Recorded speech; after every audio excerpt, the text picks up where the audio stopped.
Continuamos con nuestra serie del último libro de la Biblia que se llama Apocalipsis. Y esta serie la hemos titulado Revelación de Jesucristo porque precisamente eso es lo que encontramos en este libro. Es una revelación que viene de Cristo y también una revelación de quién es Él. Y yo sé que en nuestro contexto hispano, muchas veces, y latino, muchas veces cuando escuchamos la palabra Apocalipsis, de una vez nos tiemblan las rodillas y nos ponemos nerviosos porque solamente lo asociamos con un mensaje de juicio, de destrucción, de los últimos tiempos, del Armagedón, de tsunamis, terremotos, huracanes.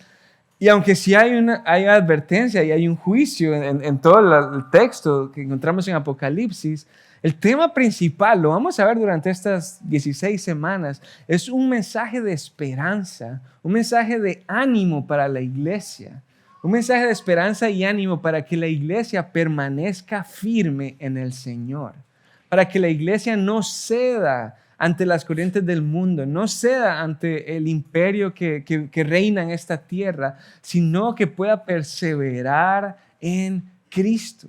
Ese es el mensaje que encontramos en este hermoso libro de Apocalipsis. Y yo quiero que, si usted no pudo venir la semana anterior, que se pueda poner al día con la enseñanza que dimos la semana anterior, porque pudimos dar mucho contexto del libro. Y yo le quiero recordar algunos puntos importantes. El primero es el que ya les mencioné. Apocalipsis significa revelación, o sea, quitar las cortinas para poder ver algo. Creemos que esta revelación fue escrita por Juan el apóstol. De hecho, él recibe este mensaje por medio de una visión cuando está exiliado en la isla de Patmos. Entonces les voy a leer brevemente capítulo 1, versículo 9, solo para que recordemos esto. Dice: me exiliaron a la isla de Patmos por predicar la palabra de Dios. Ojo eso, qué curioso. O sea, Juan fue exiliado a otra isla. Hey, váyase para allá, porque él estaba predicando la palabra de Dios y por mi testimonio acerca de Jesús. Entonces, desde ahí vemos cómo en el Imperio Romano no era bien recibido cualquier mensaje que viniera a amenazar al emperador. Y el mensaje del cristianismo venía a amenazar al imperio, porque decía: hey, nosotros no adoramos al César ni a los otros dioses, sino que adoramos a Cristo. Y esto generaba una revuelta, esto no era bien recibido, a tal punto que tiraron a Juan a una isla, lo exiliaron, lo echaron del Imperio Romano. Entonces creemos que Juan lo escribió, que fue una isla cuando estaba allá. Y también llegamos ahora al capítulo 2, que es donde nos vamos a encontrar hoy, y vamos a encontrar 7 cartas que Cristo envía para las 7 iglesias principales de Asia Menor. Entonces, resulta que aquí tenemos el mapa. Como ustedes bien recuerdan, en algunas enseñanzas hemos hablado que Jerusalén es una tirita de tierra aquí, muy angosta, pero estratégicamente localizada, porque aquí está Egipto, aquí está Mesopotamia. Y hoy vamos a hablar de aquí, pero siempre que veo un mapa me emociono y ya me distraje aquí por Jerusalén. Pero el punto es este: Juan, el que escribió Apocalipsis, fue exiliado, expulsado a la isla de Patmos, que aproximadamente se encuentra por aquí. Ese es el mar Mediterráneo, aquí tenemos Italia, Roma.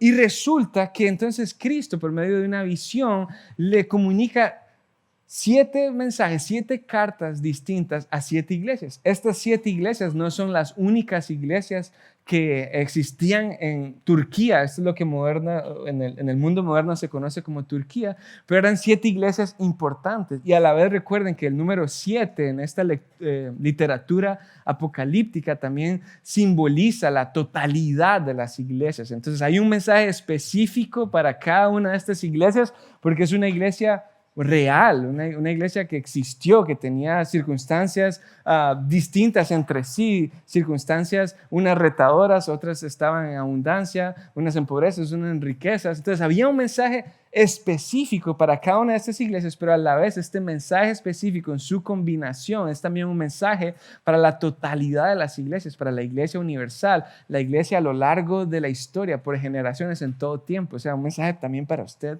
y para mí. Y algo interesante es que, si ustedes pueden ver, la isla de Patmos está aquí y la iglesia más cercana es la de Éfeso, que ahí es donde nos vamos a enfocar hoy.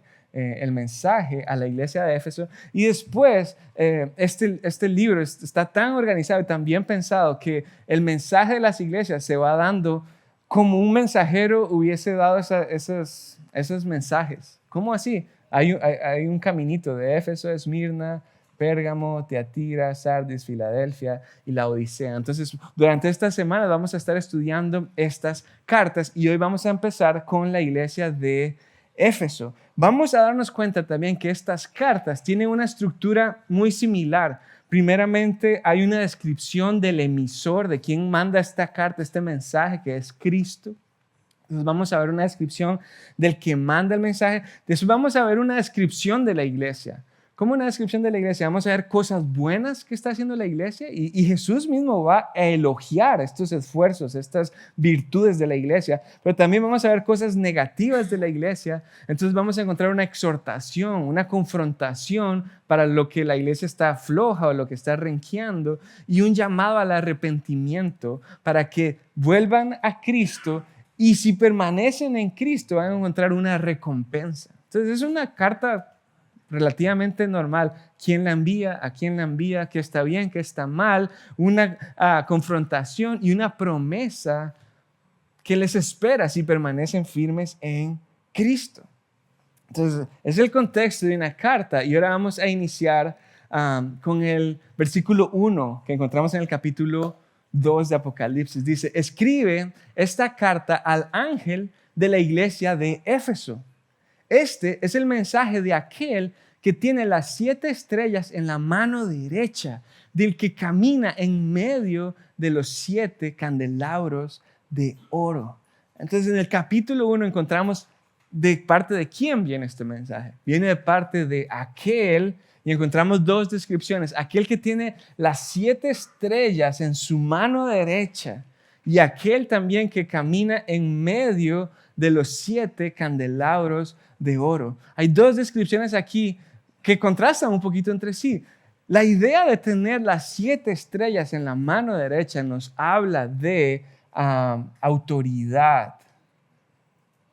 Si usted recuerda, en el capítulo 1, esta idea de sostener las estrellas está hablando de que sostiene los ángeles de las 7 iglesias. ¿Y qué es eso? Bueno, algunos piensan que esos ángeles se refieren a los pastores de estas 7 iglesias, otros piensan que es un ser angelical que cuida a estas iglesias, otros piensan que es el estado espiritual en el que se encuentra la iglesia, pero independientemente nos habla de autoridad, porque aquel, Jesús, la sostiene en sus manos. Tiene el dominio, el poder, la supremacía para sostener a la iglesia en su mano. Entonces nos habla, nos da una descripción poderosa de parte de quién viene el mensaje y por qué es importante saber que hay autoridad en aquella persona que está enviando este mensaje. Bueno, pensemos en esa pregunta. ¿Por qué es importante? Porque nosotros le damos importancia o no importancia al mensaje dependiendo de quién venga. Por ejemplo, si usted está en su trabajo y el compañero de trabajo le pide algo, uno dice, ok, sí, ya voy un ratito. Pero si se lo pide el jefe, la cosa cambia, ¿verdad? Dependiendo de quién venga el mensaje, respondemos de una manera o la otra. O yo lo veo con los hijos también, cuando son hermanos. Si un hermano le dice a otro hermano, hey, dame tal cosa, el otro puede decir, ok, sí. Pero ustedes saben, cuando ya se acerca el hermanito y dice mi mamá que usted tiene que y ya cambia la historia, porque está la autoridad de la mamá involucrada. Entonces, por esa razón resulta tan importante la descripción del emisor del mensaje. El emisor de este mensaje que va dirigido a la iglesia de Éfeso tiene la autoridad de todas las cosas en sus manos. Tiene la autoridad, sostiene la iglesia misma en sus manos. Nos habla de poder, nos habla de autoridad, pero también nos dice que el mensaje viene de aquel que camina en medio de los 7 candelabros. Y estos 7 candelabros son las 7 iglesias. Entonces, esta idea nos habla de cercanía. Imagínese eso, no solo es un ser poderoso con toda autoridad y supremo, sino que ese ser está en medio de la iglesia. Está tan cerca, tiene una proximidad con su iglesia, está en el medio de ella, está en el centro de la iglesia misma. Y eso debió haber traído mucho consuelo a la iglesia de Éfeso. Y también debería traernos consuelo a nosotros hoy. Recordar que Cristo tiene toda la autoridad. Me recuerdo a Mateo 28, toda autoridad ha sido dada en el cielo y en la tierra, tengo dominio sobre todo. Pero además de eso, no solo soy poderoso, sino que estoy en medio de ustedes. O sea, yo sé lo que está pasando con la iglesia. Yo sé los altos y los bajos. Yo sé los retos, yo sé los temores que pueden tener. Yo lo conozco todo porque estoy sumamente involucrado en la vida de la iglesia. Dios con nosotros, ¿se acuerdan de eso? Emmanuel. Él es Emmanuel, Dios con nosotros. No solo nos ve de lejos, no solamente somos de Él como una posesión, sino que Él está con nosotros. Entonces, ¿qué podemos aprender aún desde el versículo 1? ¿Qué podemos aprender? Que la iglesia le pertenece a Cristo. La iglesia no le pertenece a algún pastor, la iglesia no le pertenece a una sociedad, a una denominación. La iglesia le pertenece a Él porque Él la compró y la redimió con su sangre. Él la guarda y la sostiene en su mano. Él es la cabeza, Él es el fundamento y Él está en medio de los suyos. La iglesia le pertenece a Cristo. Entonces, de parte de Cristo viene el mensaje, Él es el emisor y también encontramos quién es el receptor o a quién va dirigido este mensaje. Y dice que va dirigido al ángel de la iglesia de Éfeso. Ya hablamos que la idea de ángel puede ser los pastores o un ser angelical, en fin, pero la idea es que está dirigida a la iglesia de Éfeso. Y déjenme contarle un poco de la iglesia de Éfeso y particularmente de la ciudad donde estaba la iglesia de Éfeso. La ciudad de Éfeso era un centro religioso, cultural y económico del mundo antiguo. Y cuando digo que era un centro religioso, no es precisamente el cristianismo, sino que en este lugar se ubicaba el templo, un templo gigantesco a la diosa Artemisa. Y aquí tengo una foto para que nos imaginemos. Este templo era una de las 7 maravillas del mundo antiguo. Era algo gigantesco, 127 pilares de estos que ven usted aquí, cada uno medía 60 pies de altura. Era un templo gigantesco, un templo hermoso donde se adoraba a la diosa Artemisa, que era la diosa de la fertilidad. ¿Y qué significa eso? Que activamente se ofrecían sacrificios de adoración a la diosa Artemisa por medio de todo tipo de inmoralidad sexual. De hecho, habían sacerdotes y sacerdotisas que se prostituían para que las personas pudieran venir y adorar de esa manera a la diosa de la fertilidad. ¿Se imagina un poco cómo van las cosas en Éfeso? También le cuento que le dije, es una ciudad sumamente importante económicamente hablando. Pues claro, está aquí a la orilla del mar Mediterráneo, tiene acceso a un puerto donde se puede comunicar fácilmente al Medio Oriente, Jerusalén, puede ir a Roma por el mar Mediterráneo. Entonces había mucho comercio, había era una potencia financiera. Y otra cosa a notar también, si usted puede ver aquí, Roma no está tan cerca de esta zona de Asia Menor, lo cual significaba que Roma tenía que garantizar que todos sus territorios que habían sido conquistados estén sometidos bajo su dominio. ¿Y cómo garantizaban esto? Bueno, predicando un culto imperial. ¿Cómo es eso, un culto imperial? Donde ellos se aseguren que toda la población que está aquí vea al César como un ser divino. Que ellos se aseguren que toda la población que está ahí se someta al César, que toda la población que esté ahí esté alineada con el imperio.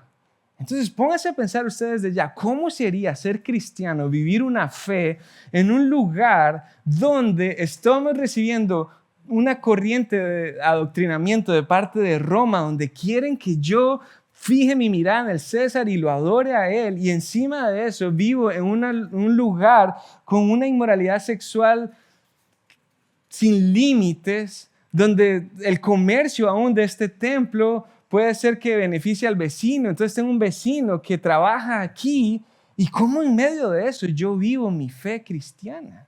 Vamos a pensar un poquito de esto. ¿Y qué es lo que pasa? Que muchos cristianos pensamos que la situación en la que vivimos ahorita es la peor situación que existe.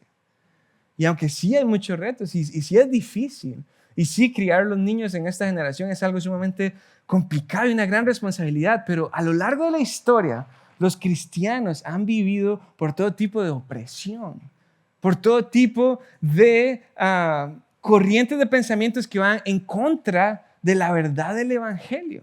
Entonces piense cómo sería vivir una vida cristiana en Éfeso. Y para ilustrar un poco esta idea de cómo sería, hay un pasaje que encontramos en Hechos, capítulo 19. Yo se los voy a leer, pero si usted lo quiere buscar, está bien. Hechos 19. Resulta que se cree que esta carta, este libro de Apocalipsis fue escrito alrededor de los años 90. Cuando digo 90, no son los 90 pasados, sino el año 90. Sin embargo, la iglesia de Éfeso se formó en los años 50 aproximadamente. Y resulta que cuando se estaba formando esta iglesia en Éfeso, uno de los viajes misioneros de Pablo, encontramos ese relato en Hechos. Entonces les voy a leer un pedacito de cómo era la vida en Éfeso unos 40 años atrás de cuando se está escribiendo esto, pero que igual nos ayuda a entender un poco más cómo hubiese sido a vivir un cristianismo en una ciudad como esta. Hechos 19:23 dice lo siguiente: por ese tiempo se generó un grave problema en Éfeso con respecto al camino. El camino era la iglesia, los cristianos. Dice que comenzó con Demetrio, un platero que tenía un importante negocio de fabricación de templos de plata en miniatura de la diosa griega Artemisa. Entonces había un tal Demetrio que construía templos en miniatura, souvenirs, para que cuando la gente fuera al templo se llevara un recordatorio a la casa. Entonces él le daba trabajo a muchos artesanos. Los reunió a todos junto con otros que trabajaban en oficios similares y les dirigió las siguientes palabras. Demetrio reunió a todo el mundo y dijo: caballeros, ustedes saben que nuestra riqueza proviene de este negocio, pero como han visto y oído, ese tal Pablo ha convencido a mucha gente al decirles que los dioses hechos a mano no son realmente dioses. Y no solo lo han hecho en Éfeso, sino por toda la provincia. Dice el versículo 27. Por supuesto que no solo hablo de la pérdida de respeto público para nuestro negocio. También me preocupa que el templo de la gran diosa Artemisa pierda su influencia y que a Artemisa, esta magnífica diosa adorada en toda la provincia de Asia y en todo el mundo, se le despoje de su gran prestigio. Entonces, ven, seguir leyendo esta historia porque se pone buenísima. Hay un alboroto y se hace un pleito grandísimo. Pueden leerlo en la casa. Pero hasta el momento podemos ver lo siguiente: el cristianismo siempre ha ido contracorriente. El cristianismo no siempre es bien aceptado. Y aquí tenemos el ejemplo de Demetrio. Demetrio dice: hey, ese mensaje de Cristo, de salvación, de todo eso, es una amenaza a mi negocio, a mi dinero, a mis intereses, a la influencia que yo puedo tener en esta ciudad. Es una amenaza al prestigio del lugar donde vivo y no me sirve. No me gusta que venga este mensaje de Cristo y amenace con el reino que ya tenemos, que nos funciona tan bien. Este reino nos favorece. Mira, hacemos estatuas miniaturas del templo y las vendemos y vivimos tranquilos. ¿Para qué arruinarnos la vida? Pueden saborear un poco de cómo el cristianismo genera conflicto con la cultura, con el imperio, con el reino terrenal en el que vivimos. Pueden ahora, su perspectiva de cómo ser cristiano en Éfeso puede ser un poco más amplia. Ahora decir: wow, sí, qué difícil debió de haber sido. El mensaje de Cristo no era gustado, no era aceptado, no era celebrado. Y ahora sí, Cristo les da el mensaje a esta iglesia y dice lo siguiente: yo sé todo lo que haces. Yo sé todo lo que haces. He visto tu arduo trabajo y tu paciencia con perseverancia. Sé que no toleras a la gente malvada. Has puesto a prueba las pretensiones de esos que dicen ser apóstoles, pero no lo son. Has descubierto que son mentirosos. has sufrido por mi nombre con paciencia, sin darte por vencido.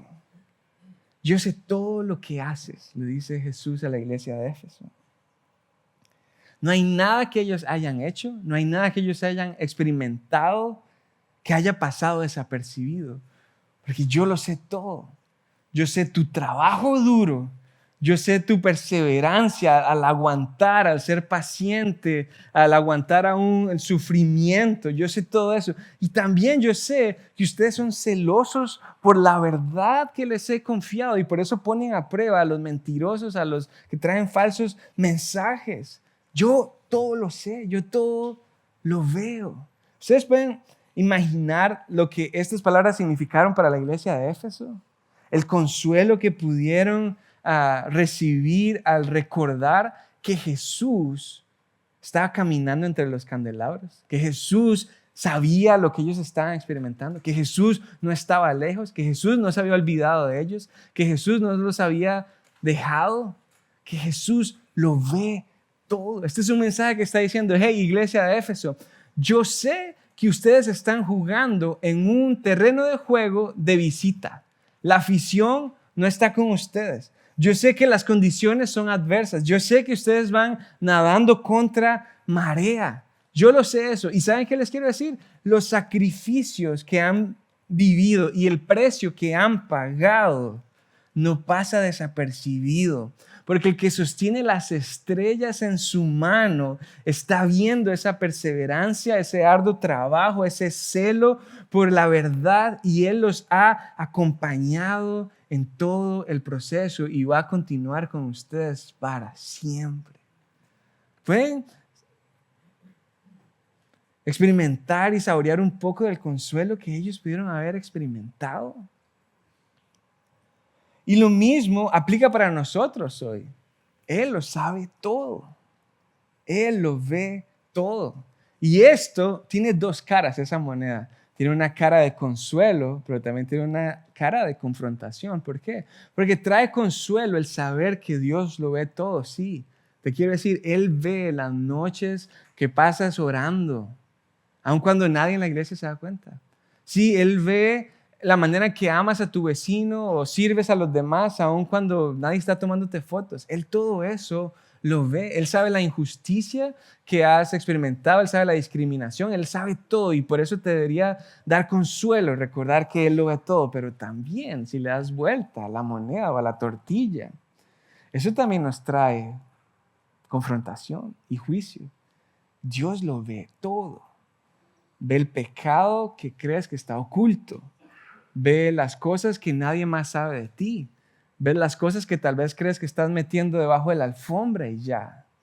Es un mensaje de consuelo, pero también es un mensaje que nos debería confrontar con la verdad de que Él es consciente de todo.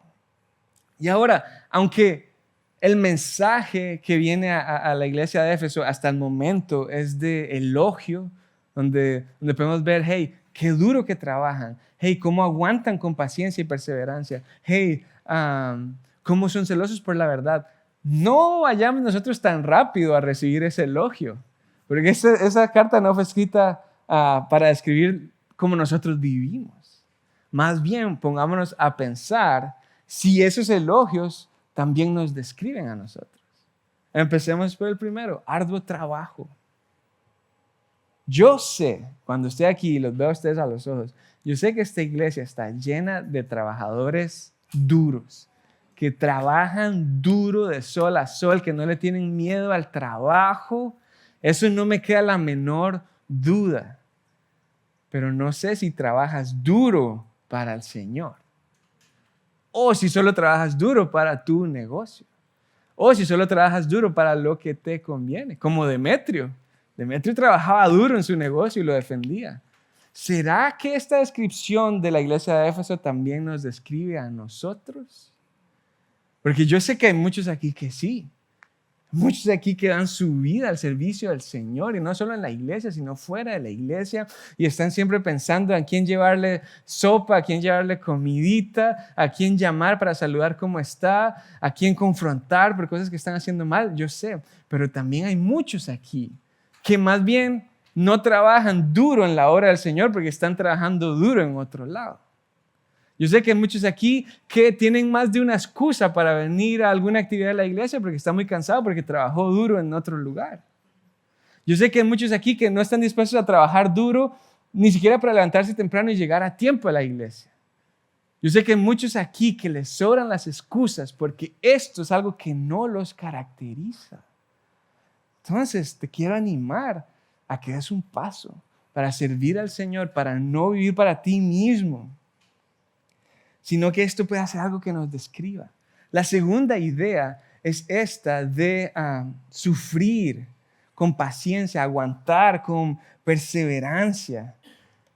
Y yo creo que esto es un reto para nosotros porque la iglesia de Éfeso experimentaba una oposición y una opresión mucho más grande que la que nosotros enfrentamos. ¿Por qué? Porque nosotros aquí en este lugar donde vivimos, el ser cristiano es algo aceptable. Si yo digo que soy cristiano, tal vez hasta me dan el trabajo. Si yo digo amén, tal vez hasta le caigo bien a la otra persona. Entonces, no vivimos con carne propia, que es tener que sufrir en nombre de Cristo. Y eso es peligrosísimo. Vivir en una sociedad en la que nos podemos más bien amoldar a todo el mundo y pasar desapercibidos. Y eso es lo que te quiero preguntar a ti. ¿Será que nos hemos mezclado demasiado bien en la sociedad? ¿Será que vivimos un cristianismo demasiado permisivo y ligero que da igual si eres cristiano o no porque todos nos vemos iguales?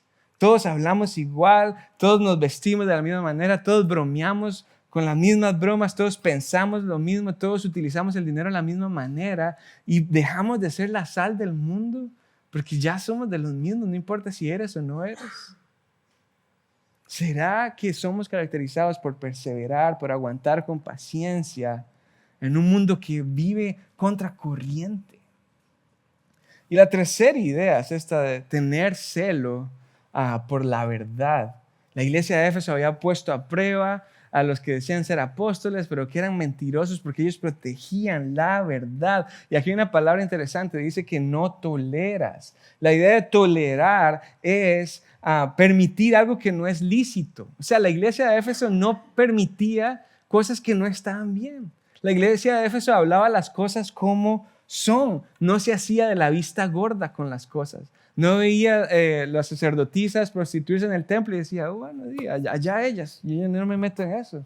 Sino que hablaban las cosas como son, porque eran guardianes de la verdad que habían recibido. Entonces, escucha esto, no estaban dispuestos a comprometer el mensaje del evangelio para ser bien recibidos por sus amigos. No están dispuestos a suavizar el mensaje o a lijarlo un poquito para que no genere tanto problema y para que no sea tan difícil para mi vecino aceptarme, ni que sea tan exigente para aquel otro que quiere hacerse cristiano. No, sino que ellos hablaban las cosas como son. Hey, eres pecador, necesitas a Cristo. Estás condenado, pero en Él hay esperanza. Hablaban las cosas como son, sin maquillarlas, sin arreglarlas, sin ponerles un lacito encima. Dice que ellos estaban dispuestos a sufrir, como leímos aquí. Estaban dispuestos a hacer todo eso porque eran guardianes de la verdad. Y esto me trae esta idea, que es la que quiero compartirte. El seguir a Cristo requiere que paguemos un precio. El seguir a Cristo viene con un precio y ese precio es bastante alto. No puedes pretender seguir a Cristo y que tu vida siga como si nada. Tienes que estar dispuesto a pagar un precio. Y para ellos, el precio se veía de diferentes maneras. Uno, perder ingresos. Porque si sigo a Cristo ya no puedo trabajar en el templo. Dos, significaba ser exiliado como Juan. Hey, insiste mucho con la verdad del evangelio, vamos a tirarlo de aquí. O la muerte misma. Pero ellos están dispuestos a pagar ese precio. Esta frase me encanta, dice que no se daban por vencidos O sea, no desmayaban, permanecían, perseveraban, cuidando y protegiendo la verdad. Entonces nosotros, iglesia, si nos hacemos un diagnóstico, ¿cómo estamos aquí? ¿Trabajamos duro para el Señor? ¿Perseveramos en un cristianismo que vive contracorriente? ¿Defendemos la verdad? ¿Estamos dispuestos a sufrir por Cristo? ¿Estamos fuertes ahí o no? Estos elogios van dirigidos a la iglesia de Éfeso y posteriormente en el versículo 4, dice lo siguiente: pero, ese pero es importante, o sea, pese a todas las cosas lindas que te he dicho, pese a todos los elogios, hay algo que no está del todo bien. Dice, tengo una queja en tu contra. No me amas a mí, ni se aman entre ustedes como al principio. Otras versiones que tal vez usted ha leído antes dice que han dejado el primer amor. O sea, esta iglesia una vez lo tuvo, alguna vez lo vivió, pero algo pasó. Se desvió, se olvidó, lo dejó atrás y ya la manera en la que amaban al Señor y amaban a los otros ya no los caracteriza. Te quiero leer la carta a los Efesios, que también aproximadamente 30 años antes, dice lo siguiente, Pablo hablando: desde que me enteré de su profunda fe en el Señor Jesús y del amor que tienen por el pueblo de Dios en todas partes, no he dejado de dar gracias a Dios por ustedes.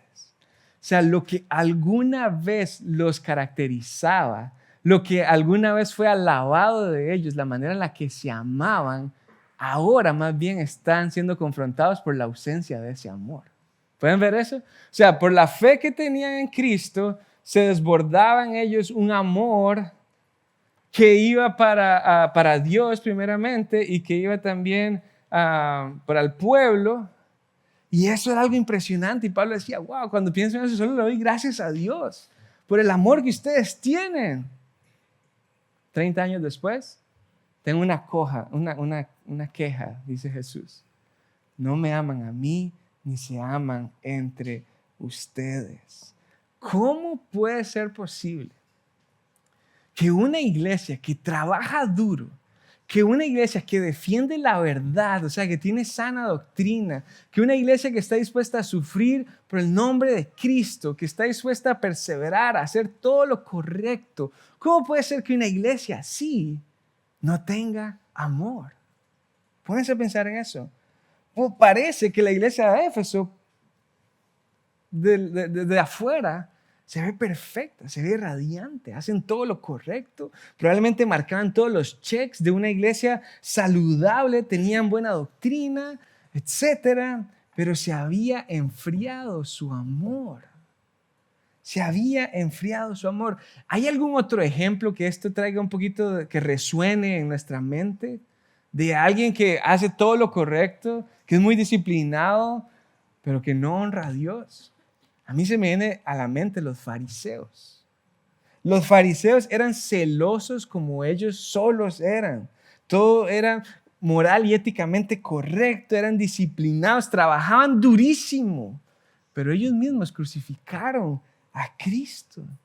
O sea que esto es peligroso, porque el hacer lo correcto nos puede hacer pensar que estamos bien, nos puede hacer pensar o nos puede hacer sentir bien con nosotros mismos. Hey, yo hago lo correcto, yo hago esto, check, check, check. Yo digo amén, yo doy a la iglesia y yo le soy fiel a mi esposa y esto y esto, entonces yo estoy bien. Pero ¿qué pasa si no tienes amor? Igual tienes una queja de parte de Cristo para tu vida. Y lo mismo puede estar pasándonos a la iglesia de hoy en día. Podemos tener una buena doctrina, trabajar duro, defender la verdad, pero con el tiempo llegamos y nos acostumbramos a todo, terminamos haciendo las cosas solo porque sí, lo hacemos por una tradición, lo hacemos por una rutina y perdemos nuestro primer amor, nuestra pasión, nuestra devoción por el Señor. Y sí, el amor es sacrificio. Cuando las parejas se van a casar, una de las cosas que hablamos, y aquí puedo ver algunos, es, hey, el amor no solamente son las maripositas ahí, ¿verdad? Porque las maripositas se van, se lo digo yo, ¿verdad? Las maripositas se van sopladas rapidísimo. Pero usted tiene que permanecer en esa decisión de amar y entregar y sacrificarse por la otra persona. Pero a la vez, aunque predicamos eso, que es verdad, el amor es sacrificio, el amor también es afecto, el amor también es devoción y emoción. O sea, las emociones en sí no son malas. Es peligroso cuando una persona se deja llevar por las emociones y por lo que siente y no por la verdad de Cristo. Pero cuando estamos anclados en la verdad de Cristo y nos nutrimos de esa verdad, sí o sí vamos a explotar en emociones de agradecimiento por quien Cristo es y por lo que Él ha hecho. Y responder a Cristo con entusiasmo, con devoción, con afecto, está bien. Está sumamente bien. Es esperado nosotros que vivamos tan apasionados, que seamos tan fiebres. Que seamos tan fiebres por Cristo, que estemos enloquecidos por Él y queramos estar con Él, aprendiendo más de Él, dedicados a Él. Y esta idea, nuevamente, se ejemplifica en el matrimonio 100%. Cuando las personas están recién casadas, se sienten en las nubes. Yo hasta le escribí una canción a mi esposa que era En las nubes caminar, pero yo me sentía que estaba caminando en las nubes, ¿verdad? ¿Y ahora qué pasa? Después pasa el tiempo, llegan los hijos, hay biles que pagar, esto y lo otro, y a veces ya no nos quedan ni un buenos días. A veces es una mirada así. Y lo digo por historias que he escuchado, ¿verdad? No porque me pase a mí. Pero eso, ¿será que nos está pasando con Dios? ¿Será que eso también nos describe cómo nos hemos enfriado y perdido la pasión con Dios? Por ejemplo, ¿tú te acuerdas cuando recién conociste al Señor, el hambre que tenías por leer la Biblia y las preguntas que tenías? Hey, ¿cómo será esto? Y leí tal cosa, tengo que preguntarle a alguien, y buscabas y buscabas. ¿Y dónde quedó esa curiosidad? ¿Te acuerdas cómo orabas por tus familiares? ¿Cómo orabas para estar con Dios? ¿Te acuerdas el gozo que tenías por reunirte con otros cristianos? Uy, hay reunión y qué bueno, y estar emocionado. Ir a la iglesia era lo máximo. ¿Te acuerdas la pasión que tenías por compartir el evangelio con otros? Y no te da vergüenza y estás dispuesto a todo y ibas y compartías las buenas noticias. ¿Y ahora qué pasó? Ahora solo tienes quejas con la gente de la iglesia, con el pastor, con la cara que me hizo la otra hermana, que esto, que lo otro. Ahora ni sabes dónde está tu Biblia. Si te pregunto dónde está tu Biblia, creo que está allá debajo de la gaveta. Ni sabemos dónde está la Biblia. Ahora oras solo por tradición. No le compartes las buenas noticias ni al espejo. ¿Qué ha pasado con el primer amor? Parece que también nos desviamos. Parece que también nos acostumbramos. Y en eso yo creo que sí también nos parecemos mucho a la iglesia de Éfeso. Sin embargo, Dios también les exhorta y les mueve llamándolos al arrepentimiento. Versículo 5 dice así: mira hasta dónde has caído. Escucha esto: vuélvete a mí y haz las obras que hacías al principio. Si no te arrepientes, vendré y quitaré tu candelabro de su lugar entre las iglesias. Versículo 6 dice: pero tienes esto a tu favor: odias las obras malvadas de los nicolaitas, al igual que yo. Entonces, es un llamado a volver a lo básico, a volver a lo esencial. Ambas palabras aquí, vuélvete y arrepiéntanse, nos dicen la misma idea de cambiar de dirección. ¿Y a qué dirección entonces nos dirigimos ahora? A mí, dice, a Cristo. Dejen de andar desviados, dirigidos a otro lugar, sino que desen cuenta que la dirección en la que iban caminando los estaba descarriando, los estaba llevando a la rutina, los estaba llevando a un corazón frío, y desen cuenta de eso. Y ahora alíñense nuevamente a Cristo, diríjanse nuevamente a Él. Porque ¿qué es lo que pasa cuando nos dirigimos a Él? Cuando caminamos en pos de Él, cuando lo seguimos, vamos a imitarlo a Él. y vamos a ser como Él. ¿Y qué pasa si imitamos a Cristo? Bueno, les leo 3 versículos rápidos. 1 Juan 4:8, pero el que no ama no conoce a Dios porque Dios es amor. Entonces, si seguimos a Cristo, Él es amor y nosotros nos vamos pareciendo más a Él, nosotros entonces vamos a amar también. Romanos 5:8, pero Dios mostró el gran amor que nos tiene al enviar a Cristo a morir por nosotros cuando todavía éramos pecadores. No solo Dios es amor, sino que Él nos muestra su amor por medio de Cristo. Entonces, nuevamente, si seguimos a Cristo, si vamos en pos de Él, Él es amor, nosotros amamos y tras eso nos muestra su amor por medio de Cristo. Y finalmente, Mateo 22:37, cuando le piden que resuma la ley, dice, ama al Señor con todo tu corazón, toda tu mente, todas tus fuerzas y ama al prójimo como a ti mismo. Entonces, cuando seguimos a Cristo, cuando nos volvemos a Él, cuando nos arrepentimos y cambiamos de dirección y caminamos en pos de Él, vamos a ser como Él. Él es amor. Él nos manda a amar y Él nos mostró su amor por medio de Cristo. ¿Será que hay muchas personas aquí presentes que están manejando en piloto automático? No saben a dónde van, nada más por inercia están caminando en esa dirección. Y hoy están recibiendo este mensaje de, hey, alíñate, vuelve a tu primer amor, pon tu mirada en Cristo, porque la advertencia es grave. Dice, si no te arrepientes, vendré y quitaré tu candelabro de su lugar entre las iglesias. El candelabro, ¿qué hace? Iluminar. Iluminar trae luz en la oscuridad. ¿Y qué pasa con una iglesia que no ama? No es luz. Una iglesia que no ama no está cumpliendo su función, entonces mejor la quitamos de ahí porque ni está irradiando luz ni nada está haciendo. Esa es la advertencia que recibimos. ¿Se acuerdan Mateo, el Sermón del Monte? Una ciudad en lo alto que ilumina a todos los demás. Si como iglesia carecemos de amor, no estamos haciendo nada. Y la advertencia que Jesús nos da es la misma que le da a los Efesios.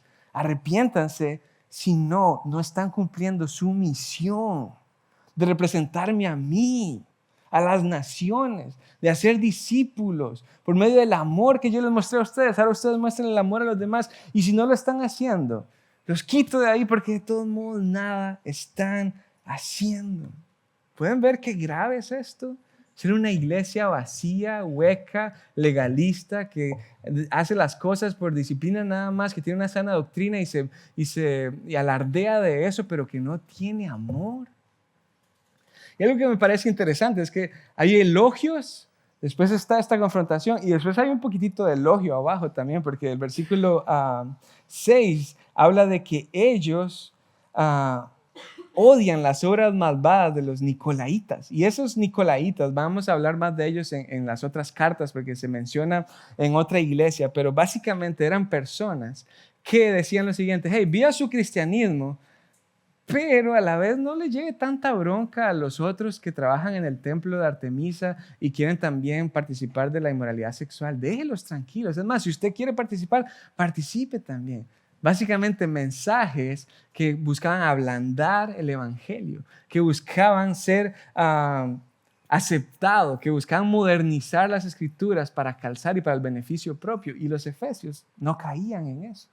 Entonces tenemos elogio, confrontación, un poquitito de elogio ahí otra vez. Y finalmente, cerramos con el versículo 7.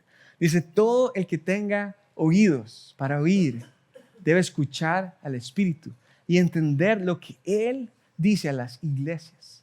A todos los que salgan vencedores, les daré del fruto del árbol de la vida que está en el paraíso de Dios. Todo el que tenga oídos para oír. Es una frase que encontramos en las parábolas de Jesús. Y es una manera en la que está diciendo, hey, hay personas que van a recibir este mensaje y este mensaje va a impactar sus vidas y van a arrepentirse y van a volverse a Dios y esto va a generar fruto. Pero hay otras que aunque parezca que todos aquí tenemos oídos, aparentemente no. Porque hay otros que les va a entrar por uno y le va a salir por otro y su vida va a seguir como si nada hubiese pasado. Yo no sé si a ustedes les pasa que cuando hay niños y están jugando un desorden ahí y usted les da una instrucción, muchas veces están tan distraídos y tan entretenidos en el juego que no escuchan. Hasta que ya uno tiene que agarrarlo de los cachetes y decirle, hey, ya no más, o vamos a comer o lo que sea. Y esta manera es básicamente agarrándonos a nosotros diciendo, hey, si usted tiene oídos, escuche. Si usted está aquí, hey, despabilese. Le estoy diciendo algo importante. Vuélvase y arrepiéntase y ponga su mirada en Cristo. Este es un mensaje sumamente importante. ¿Por qué? Porque ahora se nos está hablando de una promesa, de una recompensa. ¿Cuál es esa recompensa? Ponga atención. Si usted tiene oídos, escuche. Para todos los que salgan vencedores, para todos los que salgan vencedores les daré del fruto del árbol de la vida que está en el paraíso de Dios. Que los que permanecemos firmes, fieles y perseverantes en Él tenemos una recompensa. Entonces, ¿se acuerdan cuando hablamos que el seguir a Cristo requiere un precio que pagar? Amén. No he cambiado de parecer y las Escrituras nos lo muestran. Pero el que sigue a Cristo también tiene acceso a una recompensa desproporcional al precio que hay que pagar, a una recompensa de estar en el paraíso con Dios, estar con Él por la eternidad, habitar con Él para siempre, en una reconciliación perfecta, una restauración de todas las cosas, en su gloria. Esa es la recompensa que nos espera si permanecemos fieles en Él. Y van a ver que al final de cada una de estas 7 cartas nos muestran destellos de esa recompensa, de ese paraíso, que son destellos que después se van a profundizar en los últimos capítulos, 19, 20, 21 y 22, que es el gran final de este libro. La recompensa que nos espera si permanecemos firmes y somos vencedores ahora. Cuando hablamos de esta palabra vencedores o vencer, yo no sé a usted, pero a mí se me viene a la mente una lanza, una armadura y ir a matar a un montón de gente y ganar la guerra, ¿verdad? Así ya somos vencedores y el grito de victoria. Pero parece que con el contexto de lo que acabamos de leer, la manera de vencer no es necesariamente esa. La manera de vencer no es, hey, ustedes vayan y destruyan el templo de Artemisa y préndanle fuego y exploten esas columnas de 60 pies. El mensaje no es, vayan ustedes y maten a todos los que están cometiendo inmoralidad sexual y maten a todos los que venden souvenirs de templo en miniatura a las afueras del templo. No. ¿Cómo vencemos? ¿Cómo vencemos? Pues parece que vencemos de maneras más sencillas, volviendo al primer amor.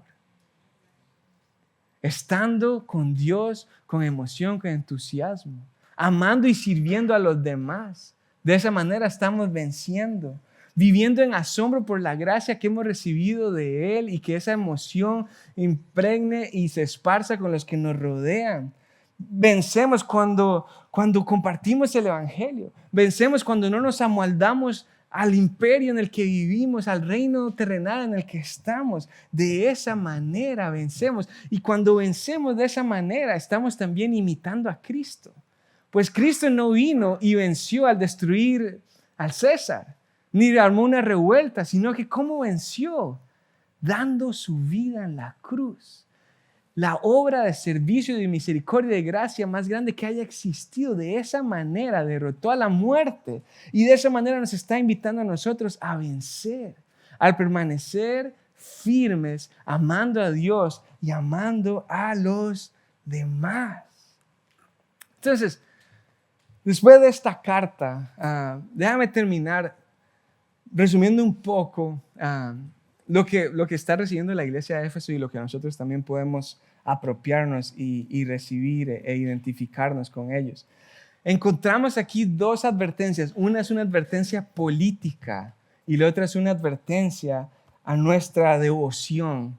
Primeramente política, se les recuerda, es un tema que va a estar bien mencionado a lo largo de esta serie de Apocalipsis. Es un mensaje a no ceder al imperio. Es un mensaje a no ser como los nicolaitas, que son complacientes con la idolatría y con el sistema de valores de la sociedad romana. ¿Qué está implícitamente mencionado en esta carta? Hey, ustedes no dependen de ningún emperador, ustedes no dependen de ningún imperio. Y lo mismo afecta para nosotros. Nosotros no dependemos de ningún gobernante, no dependemos de ningún país, de ninguna nación, no dependemos de un partido político o del otro. Nosotros dependemos de Cristo. Y el mensaje que recibimos aquí es: vuélvanse a Cristo. No se dirijan al imperio, enfóquense en Él. ¿Saben por qué? Porque la recompensa que les espera en Cristo no se la puede dar ningún presidente. La recompensa que les espera en Cristo no se la pueden dar los vecinos que van a ser sus amigos porque usted escucha la misma música. No se la va a dar el jefe porque usted participa en lo que los demás empleados hacen. La recompensa que viene de Cristo es el paraíso eterno, y por eso se nos insta a poner nuestra esperanza en el reino de Dios, que va en contra del imperio en donde vivimos. El ser ciudadano romano no te va a dar esto.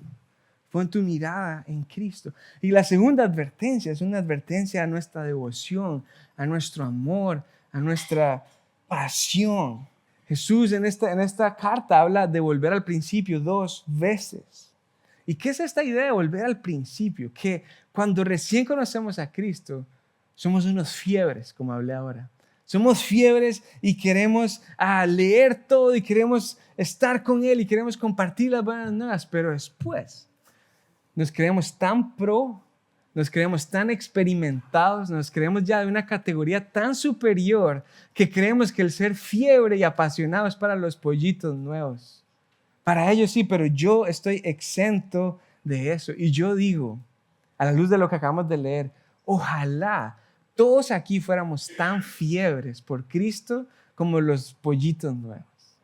Ojalá todos aquí estuviéramos tan apasionados por estar metidos en las Escrituras, tan apasionados por compartir el Evangelio con otros, tan apasionados por servir y trabajar duro, tan apasionados por defender nuestra fe, tan apasionados por compartir lo que tenemos con otros, de ser generosos. Ojalá todos fuésemos tan fiebres.